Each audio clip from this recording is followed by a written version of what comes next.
عن أبي هريرة رضي الله عنه قال قال رسول الله صلى الله عليه وسلم قال الله عز وجل كل عمل ابن آدم له إلا الصيام فإنه لي وأنا أجزي به والصيام جنة وإذا كان يوم صوم أحدكم فلا يرفث ولا يصخب فإن سابه أحد أو قاتله فليقل إني امرؤ صائم والذي نفس محمد بيده لخلوف فم الصائم أطيب عند الله من ريح المسك للصائم فرحتان يفرحهما إذا أفطر فرح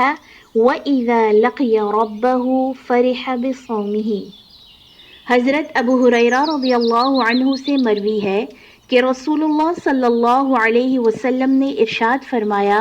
کہ اللہ عز و جل فرماتا ہے کہ انسان کا ہر نیک عمل خود اسی کے لیے ہے سوائے روزہ کے کہ وہ خاص میرے لیے ہے اور میں ہی اس کا بدلہ دوں گا، اور روزہ گناہوں سے بچنے کے لیے ایک ڈھال ہے۔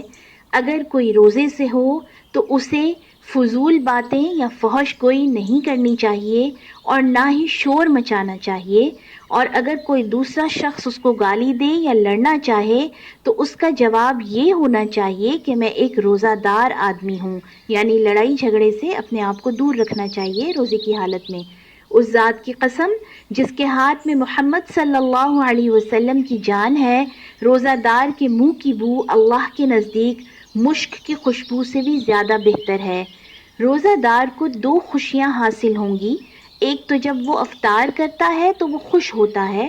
اور دوسرا جب وہ اپنے رب سے ملاقات کرے گا تو اپنے روزے کا ثواب پا کر خوش ہوگا۔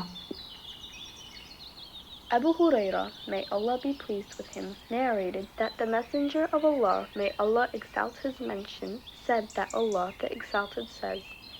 "Every good deed performed by son of Adam is a credit for him, but fasting is exclusively for me and I give reward for it."